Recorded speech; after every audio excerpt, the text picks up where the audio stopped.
Hi, it's the Wandering Hermit, and today I wanted to talk briefly about the importance of stories.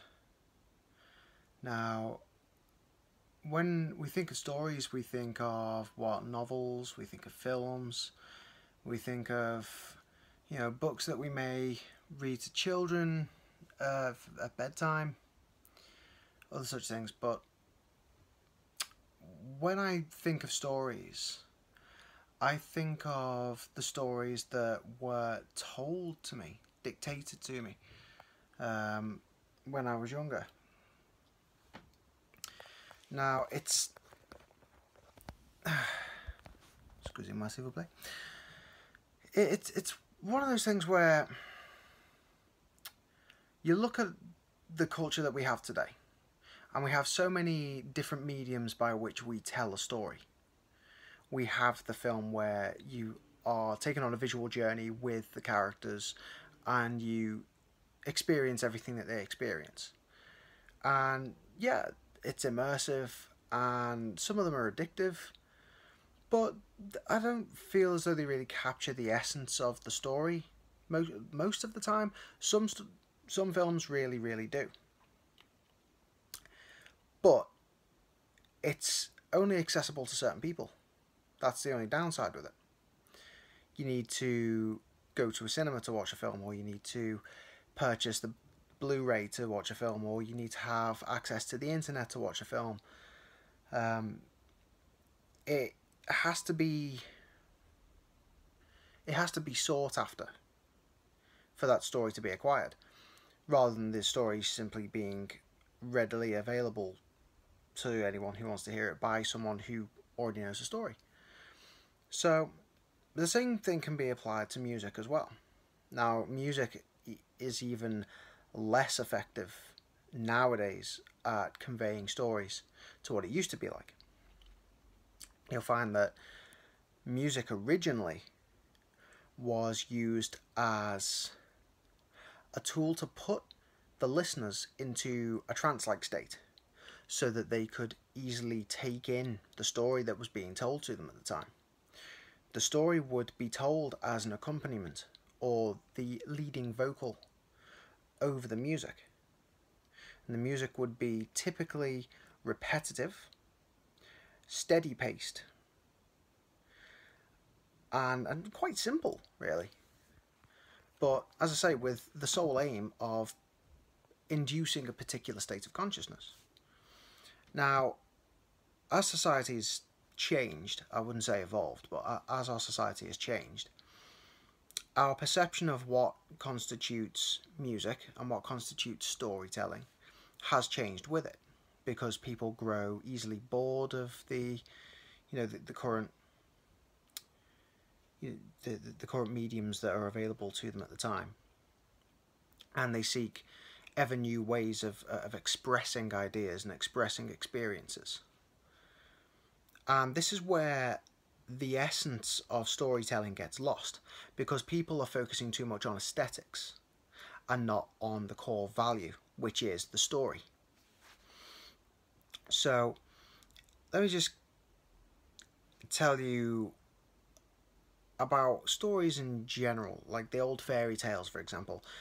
We have the stories from the Brothers Grimm, which now they're written down and we can read them to kids, but originally they would have been oral tales that would have been passed down from one generation to the next, spoken and committed to memory. Now, these tales were,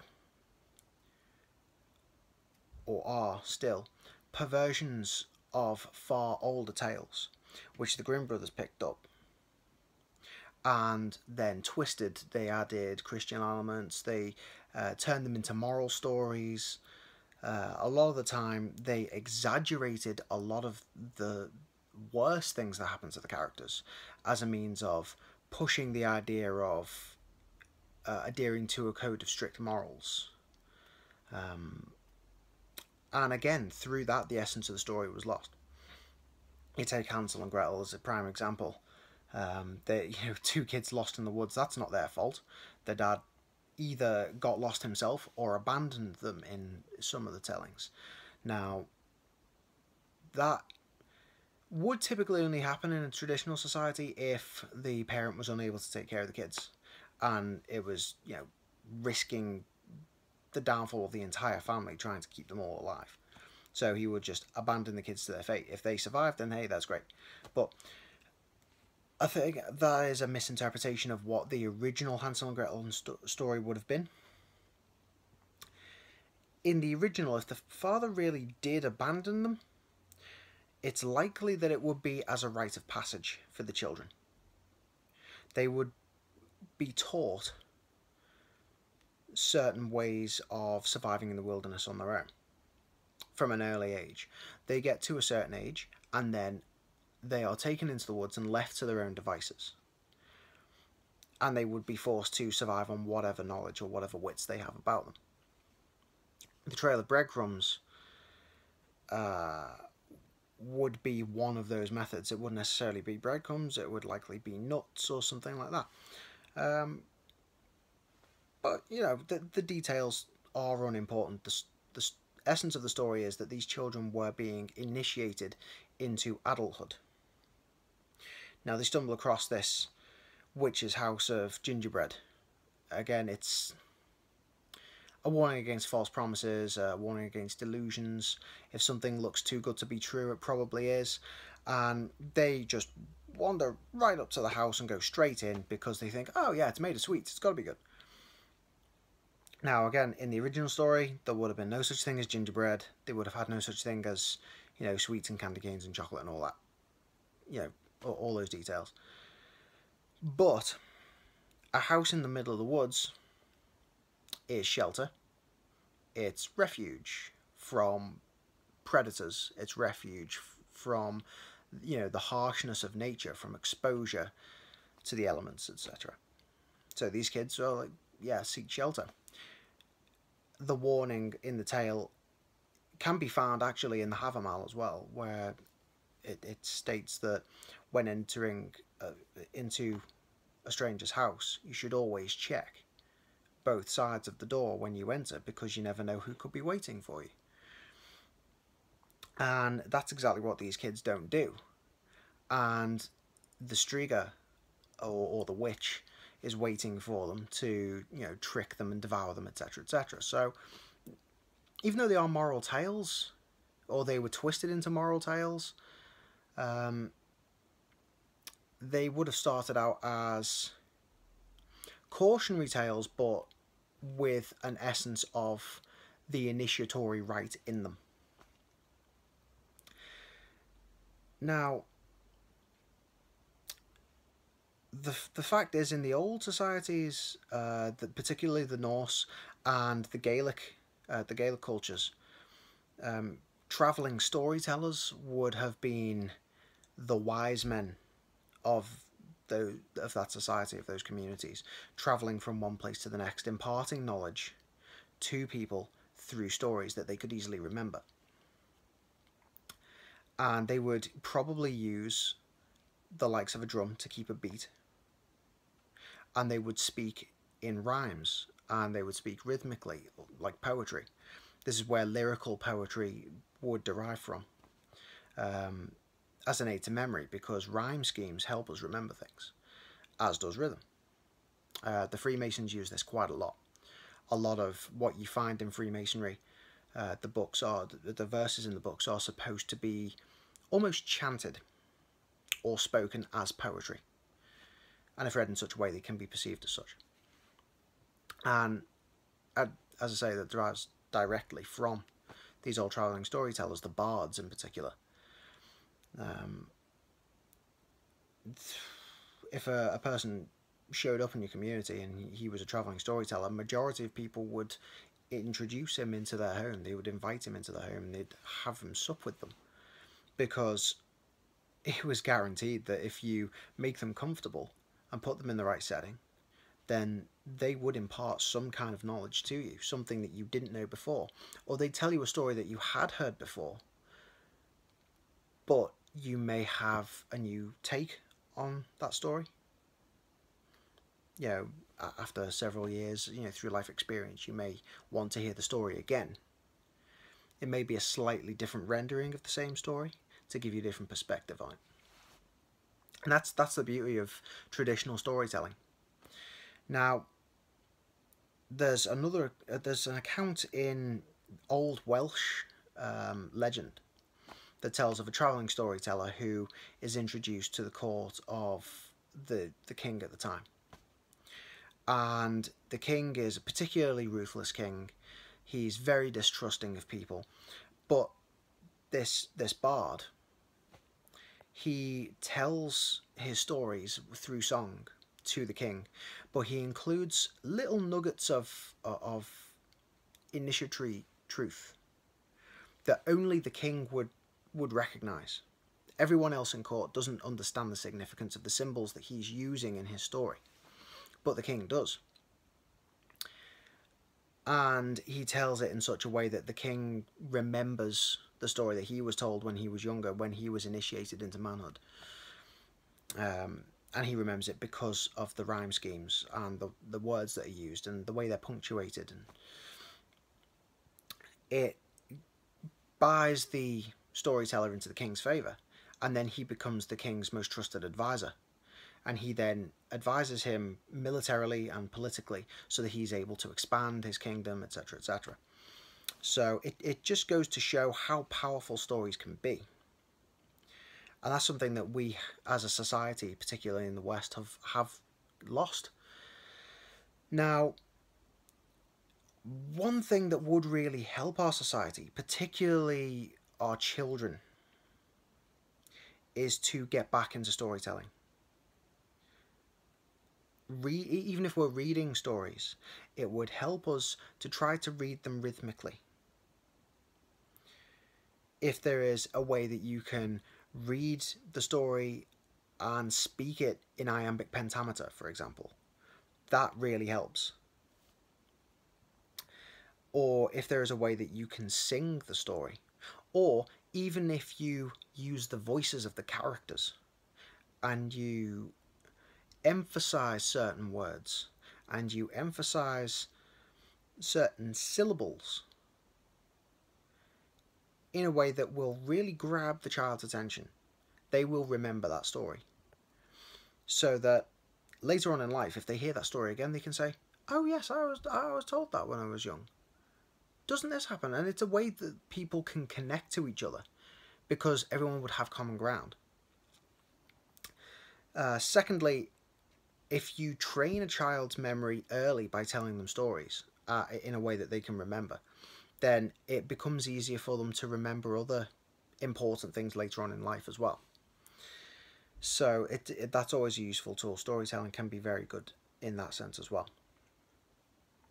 And thirdly, I think storytelling in its purest sense should be about teaching our children how to live and how to behave, but also how to get in touch with their heritage and their nature, because our heritage is something that we are losing very, very, very quickly. Our cultural heritage, it's being forgotten in one place, stripped away from us in another, and completely perverted elsewhere. I mean, you only have to look at Marvel to see that. That's just the lowest point of storytelling as far as I'm concerned, but that's just my opinion. But it's important for us to try to get that essence back. So what I would encourage everybody to do, this is what I'm starting to do with myself, with my younger brothers, is try to look back at the old stories that you were told. See if you can reimagine them in a way and tell them in a new way that the younger generations are going to really be interested in. And even if you can't do that, it's always good to make up your own stories. And you don't have to be Stephen King or bloody George R.R. Martin to, tell a decent story. What I found a really effective way of making up stories just off the top of your head, stories that can have symbolism in there, and stories that can have important messages encoded within them, is I've been using oracle cards, as strange as that sounds. But what I found, the deck I was using, I don't have them with me at the moment, but it's the Wisdom of the Hidden Realms Oracle deck by Colette Baron Reed, which is probably one of my favourite decks that I've ever used. But I'm not going to do a review on that. But I was doing a draw for myself a few days ago, and the way the cards came out, I took my usual interpretations from the cards and thought, okay, yeah, so that's my message for the day, this is my guide, etc, etc. But looking at the images of the cards, the images started to jump out and weave together and connect in a certain way. I had a character, and then I had a place, and then I had an object, and then I had a few other characters, and it told the story of, the camel boy who, rode his camel everywhere. It was his vehicle to get from A to B. He relied on the camel to travel.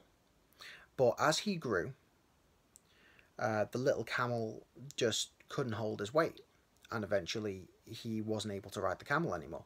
But because he hadn't used his legs, and he'd rode the camel everywhere, he was stuck. And as night fell, he found himself trapped and scared and alone, and as the predators started to close in around him because he was stuck in the wilderness, he called out into the dark, and he said, why have I been abandoned like this? Why is no one helping me?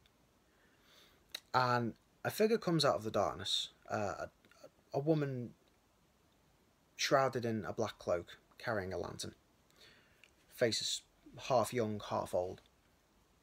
And she says to him, "You've necessitated your own weakness by relying on somebody else's help.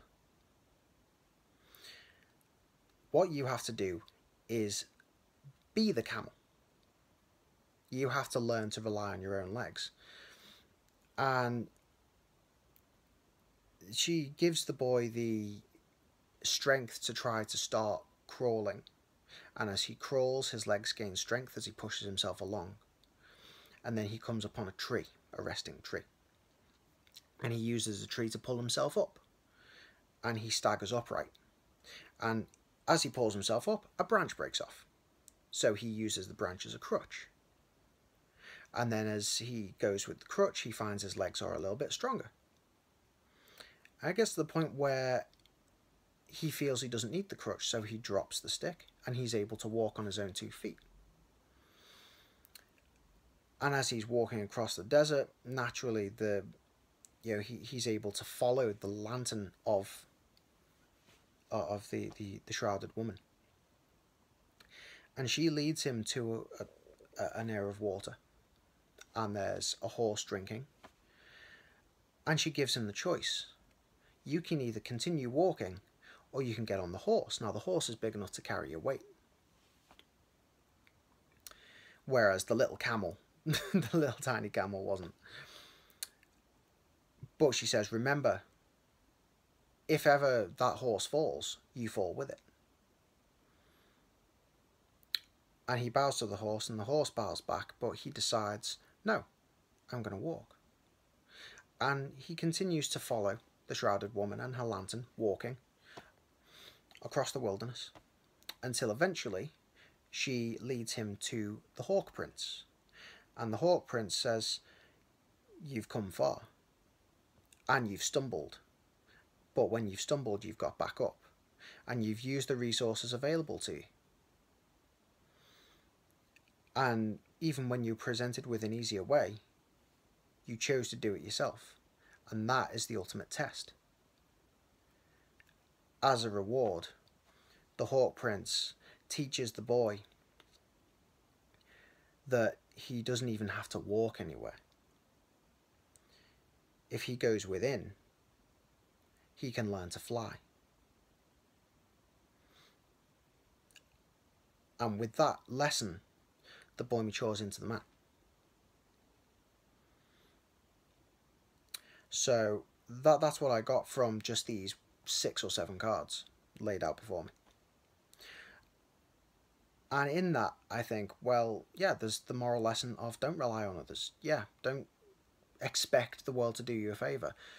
Use your resources. Fight for survival. If you're stuck, then don't accept your situation. Forge a new path.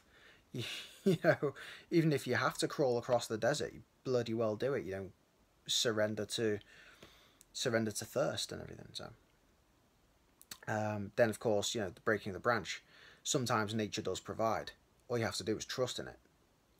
Use the resources around you. Get in touch with nature, and nature will guide you.